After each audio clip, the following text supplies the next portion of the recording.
All right, on the UConn Sports Nation hotline is Ric Serritella, creator of NFL Draft Bible, as well as publisher at UConn Sports Illustrated. You might have seen them throughout the spring, really talking UConn, especially since Coach Jim Mora has arrived with the program. Rick, definitely appreciate the time as we recap what we've seen over the last 5 weeks.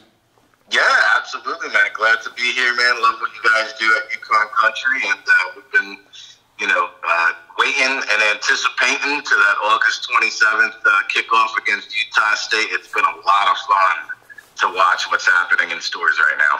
It's a complete makeover. So I've been around this program for the better part of 8 years now, and just seeing how the team is interacting with each other, how Coach Mora has really taken hold of this program and put his stamp on it in just such a short period of time, getting this team together.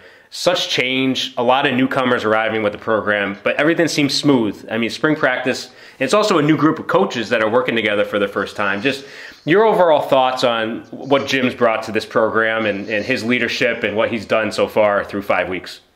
The most shocking part, talking to Coach, over the last couple of weeks was, I know he had the relationship with Coach Lou Spanos going back to their NFL days. I think they met at the 95 Pro Bowl and have been friends ever since. But outside of Spanos, Coach was not familiar with any of these guys. And I give him a lot of credit. I really do for this juncture of his career, being as well established as he is, having a lot of friends and connections and relationships. He really put UConn's needs at the forefront, whether that was Marinelli, the local coach with the high school ties, Coach Barthel, who's been huge. They came down to New Jersey a couple months ago and made their presence felt with the high school coaches there, and he gave an incredible speech. And I think that's the one thing that captures your attention, because you can't teach experience. Coach Moore has seen it at every level, at a very high level. He comes from, obviously, football royalty with his father. And so he's seen, you never want to say you've seen it all, but he's seen just about every single circumstance, and it's just been so impressive that these young, energetic, get after coaches, there's no let up. And you and I have both seen it too. Like, if there's been a lack of intensity, or these guys get down for one play, they'll huddle up, they'll stop practice, huddle up in the middle of the field, and start all over again. And I think that goes a long ways. I think that the players have embraced it. These guys want to be coached. They want to get better, and that's the kind of sense that I've gotten. Yeah, and just seeing these coaches operate, I didn't know much about many of them outside of Coach Charlton, who's offensive coordinator, of course. But even just observing John Allen with the receivers, Kenny McClendon with the defensive line, just guys that stick out to me in terms of their knowledge, teaching, how they connect with players, and really getting their message across in the right way, while also making it an atmosphere that hasn't been here in several years. So just the way they're able to connect with the coaches, a lot of them are young. They want to make a mark in this business, and it's clear that they've all bought into Moore's message and what he brings for them to learn from. You mentioned Jim's dad, obviously coming from football royalty. Just he himself and his experiences, these guys can just feed off of and broaden their careers as well as they continue. You mentioned his trip to New Jersey. I've noticed it here at practice. Every practice, you had youth teams, you had high school teams, and you had prep programs that haven't been around the UConn program in the past. Chester Academy was one this past Tuesday that was there.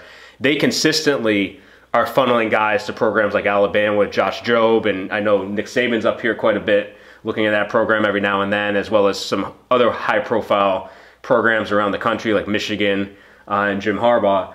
But just introducing those programs to what UConn has to offer and just getting them on campus is just a big win. Just your overall thoughts on the way he's attacking recruiting, connecting with high schools, connecting with prep schools.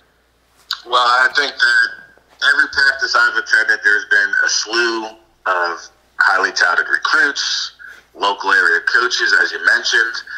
And I think you can say for a fact, if you look here in the Northeast, Coach Mora has more cachet than any Power 5 program in the Northeast. I don't care if it's Rutgers, Boston College, you want to go down to Maryland, down here in Temple, Coach Moore brings pedigree. And I think just like the players want to be coached, just like the high school coaches want to come in and learn. I mean, I saw one coach, I forget the high school, he had his notebook out the entire practice. That's all he did was take down notes on how practice was conducted, what type of drills they did. And I think that, one, the coaches gravitate towards Coach Moore because of his past history. Two, because he's a straight shooter. And his speeches are great. Not only are they motivational, they're so straightforward and they have an impact. And like even when he came down to New Jersey, he told the story about how his brother played in an all-star game at Rutgers back in the day. That doesn't even exist anymore, right? And like, man, he just connected. He knew how to connect with the Jersey coaches. He knows how to connect with the 18-year-old, and he knows how to connect with everyone in between. And I think that's one of the benefits that you're going to see. And I think it'll be interesting, too. Like, you've seen programs, I'll use Michigan State as an example, that have kind of turned things around sooner rather than later, or anticipated, because now with the transfer portal, you have a whole nother factor into recruiting. And you saw some of these guys that, yeah, they're one of the youngest, if not the youngest FBS roster, but they do have some hold the fort guys, whether it's the wide receiver, the running back, some depth at quarterback, just to kind of hold the fort until the culture is entirely changed. Because I think if you give him one or two more recruiting classes, well, then you'll start to see winning records. Yeah, and specifically offensively, well, really across the board on the roster, there's been an infusion of talent through the transfer portal. Offensively, let's start there. Just what have you seen there? It's a brand new offense under Coach Charlton coming down. Head coach at Maine brings that experience, being a head coach to UConn as well. I just think his mind, and where I think this team was really lacking in years past, was offensive minds and game planning and being able to make adjustments in game. Now, his philosophy, as we were talking to him throughout the spring, his concepts, the route concepts they run, the schemes that they run, they kind of mirror after the Rams and what they've done under Sean McVay. Just what you've seen from an overall offensive before we dive into any players, just their overall approach. They're going to want to run the ball. They're going to want to throw the ball. Just your takeaways on just watching the offense. Yeah, well, I think, to the point of wanting to be that Rams style of an offense, I think ultimately they want to be up-tempo if they can do it. And if you watch the tempo of practice, it's been upbeat. I know Cale Millen was in and observing practice, and somebody asked him, like, hey, how does that compare to what you guys did up at Oregon? And he's like, hey, we were much faster. Well, hey, no kidding. But guess what? It's really the depth overall, where they've got to get deeper and they got to stack the talent on the 2 or 3 deep. But in terms of starters, I got to be honest, at first, I was a little bit hesitant. Hey, do they have enough playmakers? Do they have to have a conservative offense? And I think once the early spring jitters kind of worked its way out, you start to see guys get more comfortable and let their natural instincts take over. And now I'm saying, hey, well, they got quite a few playmakers that we'll dive into here shortly. I think, do they have the personnel to do exactly what they want? Probably not, because I'm not sure the offensive line can keep up with the up-tempo for an entire game. And then really, like, hey, who wins that quarterback job, I think, is going to go somewhat significant way into the game plan in terms of how they finally mold it as they get closer to September. Yeah, and you talk playmakers. I'll jump ahead in my list of areas I wanted to touch on, but Nigel Fitzgerald brings something to this receiver core, which is a talented group, but it's something that's been missing. He's a tall, athletic, physical presence that has the ability to get downfield and make plays down the football field in the passing game. And a year ago, just looking at the receiver core, they faced a myriad of injuries. So Cam Ross, Matt Drayton, they were out for significant periods of time. We didn't even see Drayton yet this spring. He's still recovering from a season-ending injury from a year ago. But Keelan Marion was able to come in as the main receiver and be the focal point of opposing defenses, and he was still able to produce throughout his freshman year as a true freshman. So you bring in a guy like Nigel Fitzgerald, line him up on the outside. You've got Cam Ross and Keelan Marion on the other side. You're going to have opportunities and attention going to be drawn away from guys that have a lot of experience. Cam Ross had a huge freshman year when he was fully healthy here. Keelan Marion, obviously, like I mentioned, you're pretty much too deep at every spot at the receiver corps, but Nigel's presence just seems to me, his ability to catch the ball, he's got great hands, an experienced guy is going to bring a lot of things and open up some things that this offense can do. Yeah, Nigel Fitzgerald, I mean, you're going to hear that name early, you're going to hear that name often. He clearly stands out. He's like Burt Lancaster with the flying trapeze, with the acrobatic catches he's making. I think he's going to be a red zone mismatch. Coach Morris talked about that. 6'3", 220 pounds.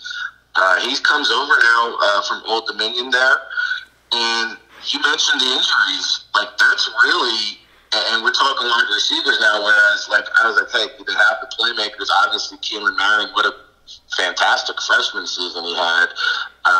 Just a true sophomore. He's going to be their biggest playmaker, I believe. But even you saw him with a little bit, nothing too serious, but he had the hobbled ankle in the spring. And then you got, Kevin Clarcius, who's another big wide receiver, because you line up now Fitzgerald and Clarcius, and you allow Marion to stretch the field. To me, Cameron Ross coming back is the wild card, because if he can return to form where he was, wow, now you've got some incredible depth.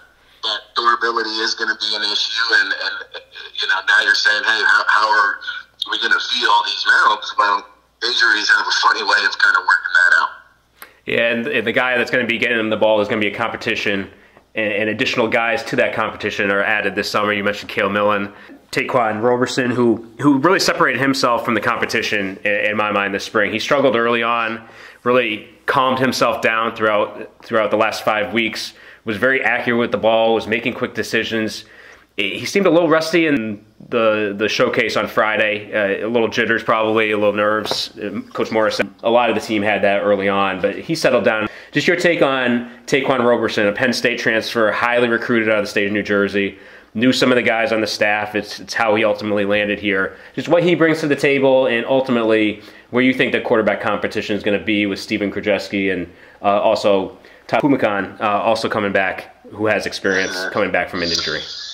So, Taquan Roberson's a tough kid. You talk to the coaches, they say he's a sponge. They got to kick him out of the film room. He's the first one in, last one out type of mentality, and you love that. I think that's why you see players really gravitate towards him, right? He's somewhat of an enigma where, Krajewski comes, he just kind of handles his business. And, I think the bottom line is this. If we were playing today, Krajewski would be the starter just because Roberson, he has top shelf qualities. However, I'm a little bit nervous about him in a big spot, the accuracy, even, he got somewhat of a baptism by fire in Penn State when he had to step in some of these throws he was making. When he was facing those live bullets, you've still got to wonder, do you want to live with that early on and kind of let it work itself out? Do you run the risk of this kid's confidence getting shot early in the season? Do you play conservative with Krajewski, who can kind of hold the fort there and give you solid play, but not spectacular play? And then, Pumachan is kind of that dual threat guy that brings a whole nother element where, Roberson can run too. I think he's more of a pass-first guy. Pumachan is a guy who can move the chains with his feet any given play.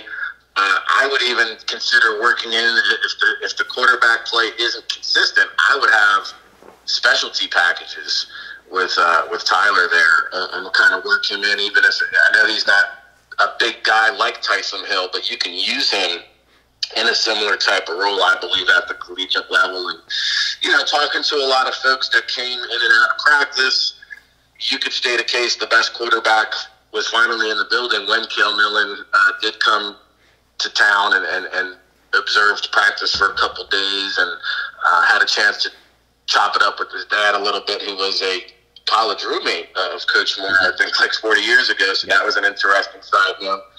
And then Zian Turner, I think you just redshirt this kid coming out of St. Thomas Aquinas in Florida. He's a powerhouse. I think you just kind of let him sit a year, observe, because, he could be ultimately the future of this program once they do turn the corner. Guys like Turner, guys like Roberson, they'll still be here. Krajewski, maybe not so much, and I think that also has to go into the decision-making process. Yeah, a lot's going to play out over the next several months before we get to the season opener against Utah State. Now, whoever is awarded the quarterback spot, offensive line is going to play a key role, as it does in any program, in terms of how successful an offense can be, what you're able to do from a schematic standpoint and play calling standpoint.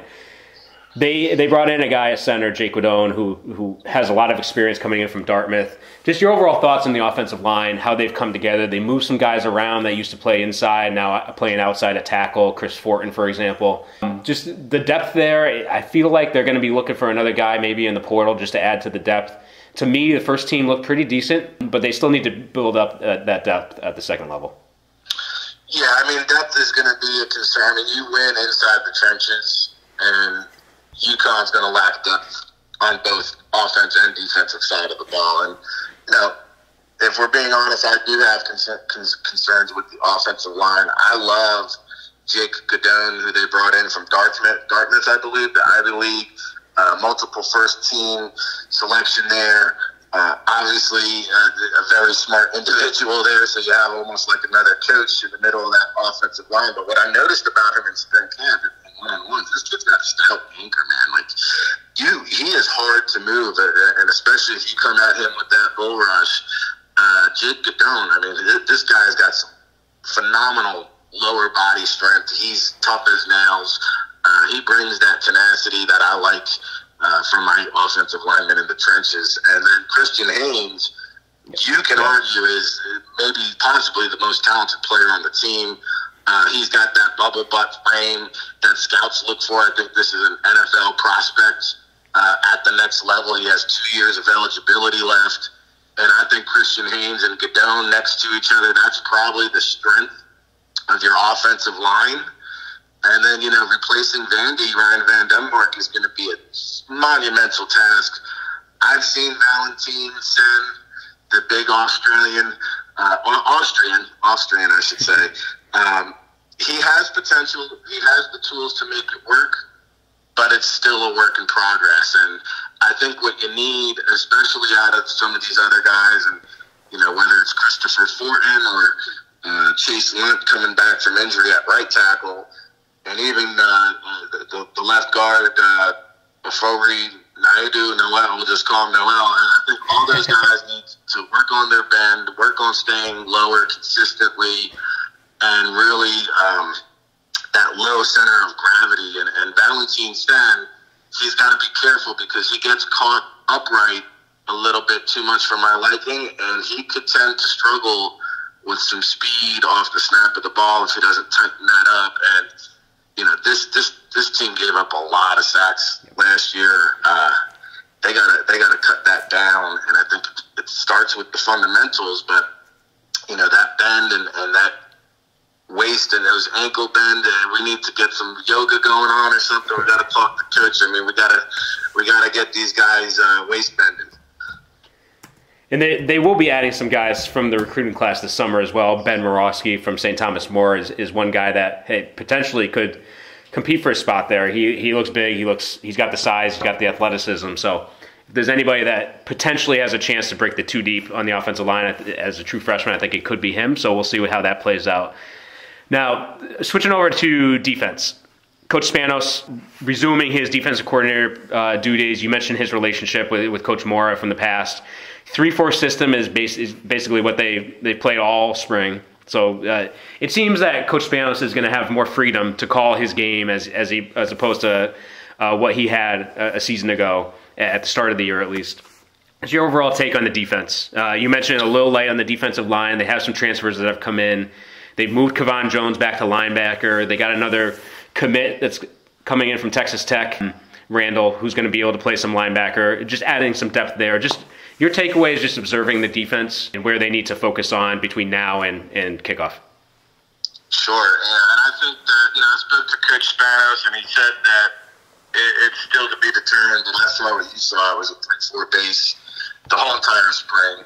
He wants to have a hybrid type of defense. We'll see how that kind of progresses as time goes on here. And I could be wrong. I'm just going based on, just gut instinct, whereas, I think Coach Charlton probably has full reins on the offense.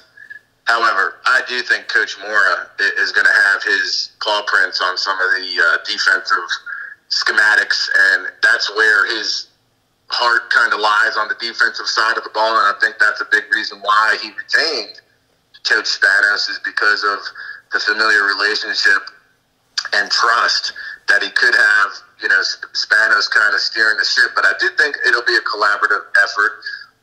In terms of the front seven, up front, Eric Watts and Sequoia Mcduffie, these are two, bona fide 300-pound bodies. And, Watts has the goods now. I like what he brings. He's got some good heavy hands and athleticism there, where McDuffie comes over and he's got, again, he's a big lump of clay. He's got so much potential, that dangerous P word, but when you talk about upside, and you mentioned the D-line coaches, I think he's going to tap into some of this potential and really maximize what Sequoia can do. And if they do, well, those two big bodies up front, they're going to start to open up some of these lanes for guys like Kevin Jones and Jackson Mitchell to run through. And I think Kevin Jones playing that razor position that Coach Moore is calling it, where, you might see him with his hand in the dirt. You might see him standing up. I think, he's your guy. If you're looking for a defensive playmaker, Kevin Jones is your guy, where you're going to need some turnovers. You're going to need to set him loose, go get after the quarterback. And I think that's going to be kind of just putting him in situations where he can win and take advantage of mismatches. And I think that'll be a big part of where their pass rush is generated. And then, Jackson Mitchell, I can't get enough of this guy. He just goes about his business. He's pretty quiet, low-key dude. But, man, he just does everything right. I know the coaches have talked, and Coach Spanos has talked about his maturity over the past year or two, and just his approach to just being a team leader, to the way he prepares, getting in the film room, knowing everybody else's assignments and making sure they're lined up in the right spot pre-snap. He's just doing a great job as the quarterback of the defense. Yeah, coming off a season where he was 12th in the nation in tackles, clearly a talent that is going to continue to improve as his career continues here at UConn. And just wrapping up spring, just the overall takeaway, what were your expectations heading in compared to what you ultimately saw? As well as, I'm not sure if this was the first time you've ever been up to UConn. Just how impressive were the facilities to you? Did you know that UConn had something like this? Yeah, no, I've been to UConn. I'm very familiar with it, and I've probably been there enough to where I'm almost numb by it. But yes, they have top-notch facilities, but hey, so does Pittsburgh. Hey, so does Rutgers. And so do a lot of these other schools that's kind of keeping up with the Joneses. And if you visit the campus, you see new structures going up, you see new buildings going up. Let's be frank, 3,000 fans at the Spring Showcase, we need that to be like 30,000 fans. And it'll get there. It just takes some time. But I think they do have incredible facilities. It's a gorgeous campus. And, I've been up there so many times, I just didn't really have a great inner knowledge of UConn, but spending, the last couple weeks and really getting to know the team, I came in with a blank slate, because what I had known was just in discussions, when I go and scout, I'll go up, I'll talk to the parents, I'll hang out with them, get to know what's going on with the program. So I kind of had a feel for the atmosphere, what it was like around Coach Edsall, and I thought there was a lot of excitement going into the start of last season, where they thought they were starting to change the culture. And then Jackson Mitchell kind of alluded to it, like, hey, we've had times where the intensity has been high, we just struggled to keep it consistent. And I think that's one of the biggest differences with Coach Mora. And coming in with zero expectations, I was mightily impressed with just the attention to detail, no wasted movement, right? Like I've witnessed thousands of practices all over the country and different campuses, and these practices they're crisp. They have an agenda. There's no wasted time. Everything's scheduled out to a T. And heck, I don't think I saw one practice. They're all like 3 hours, 2.5 hours. I don't think I saw one practice less than 2.5 hours. Like, these guys are getting after it. And that's the only way to change the culture is to put your head down, go to work, and that's the mentality that Coach Moore is bringing. And I think it's going to be like very competitive year. I don't think the success will be determined in the win column. I think the wins you're going to see is no let up. The competitive is being in the games instead of it being over at halftime, and that's kind of what I'm expecting to see in year one. Yeah, and they're going to be challenged right out of the gate. I mean, Utah State coming off a year where they won the Mountain West, won their bowl game over Oregon State, finished the season ranked 24th in the nation, and didn't lose too much talent off that team. So a challenge right out of the gate on the road. You got Syracuse, Michigan, NC State in a handful of games right off the bat. So it's going to be a challenging time. They're going to see where they stack up early on next season. Now, moving on to what's happening this week, the NFL Draft. I know that's a big focus of yours. UConn has a couple guys that are going to be most likely taken. I think Travis Jones has a chance to go borderline late first. I think Ryan Vandermark, who you mentioned earlier on the offensive line, has a chance to go mid to late. Your thoughts on what you've seen from those two guys, where they stack up in your overall evaluation?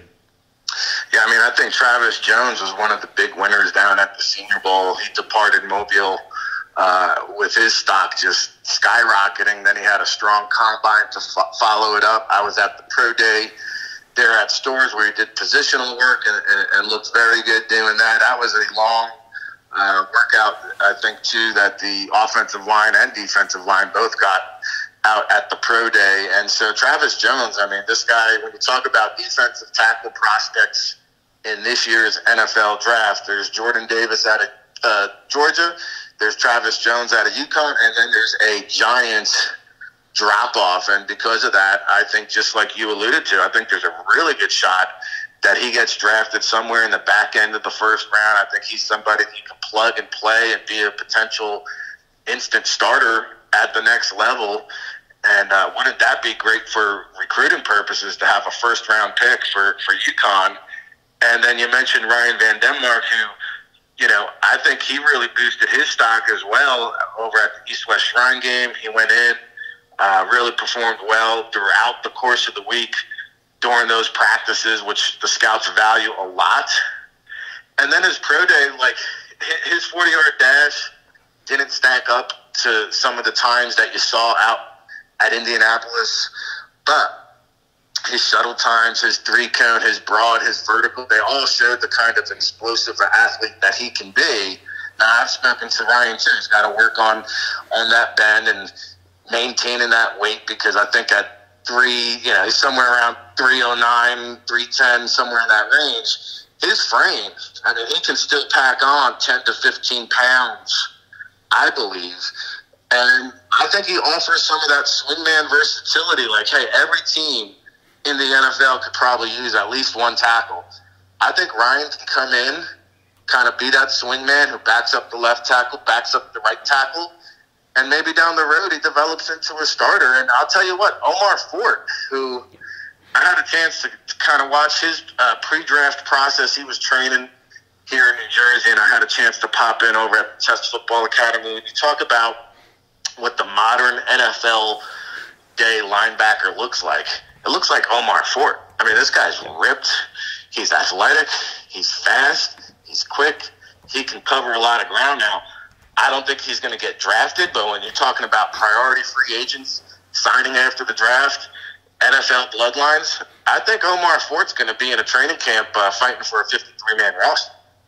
Yeah, and he's got the bloodlines too. I think it was his older brother played at Penn State and Cal, and ultimately was drafted and had several years in the NFL, I think with Seattle and a few others. So he's got the bloodline certainly there. Jay Rose at tight end too, I envision gets a chance to be on a roster as a pickup post-draft. Just your overall thoughts on this year's draft. I mean, you've done, I'm sure, a myriad of work covering this draft. I've seen your interviews and the stuff that you write up.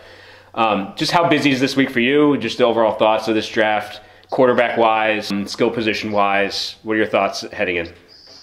I mean, it's exciting, right? I mean, usually we kind of have an idea who the number one pick is going to be, and I still think people are kind of divided. If you listen to Vegas, anyway, the lines for Trayvon Walker are jumping up. He could potentially be the first-round pick now. Nobody loves any of the quarterbacks, which is kind of off from years past. So, hey, do we see a quarterback in the top 10? Do we not see a quarterback in the top 10? I don't think anybody has any idea. So I think when you talk about the intrigue, the mystery, these young GMs that are wheeling and dealing these days, you got 8 teams with 2 picks in the first round. You got another 8 teams with 0 picks in the first round. How does that play out? But I'll tell you what, it's been fun. This is actually my 20th year covering the NFL draft, and I would say that there's more mystique and intrigue surrounding like the top 10 than I've ever seen in my life. And I think it's going to make for a fun draft, an exciting draft, a lot of surprises. I'm sure we'll see a handful of trades, but I think the unpredictable quotas here is because after you get outside of like those top 10, there's 5 to 10 blue chip prospects depending on who you ask. After that, I mean, 11 through 50, the value is on day 2 of the draft, because I think there's guys that are going to have first round grades slide into round 3 and vice versa. All right, well, enjoy the week. It's going to be busy, obviously, and Thursday it all kicks off with the NFL draft. And again, I appreciate your time, getting to know you throughout the spring here at UConn, covering Jim Mora's program. It seems a program on the rise. Certainly the culture has changed, and look forward to covering the team with you as we continue into the season this summer. Absolutely. Looking forward to it, Matt, and looking forward to chatting soon, and I'm sure I'll see you soon as well.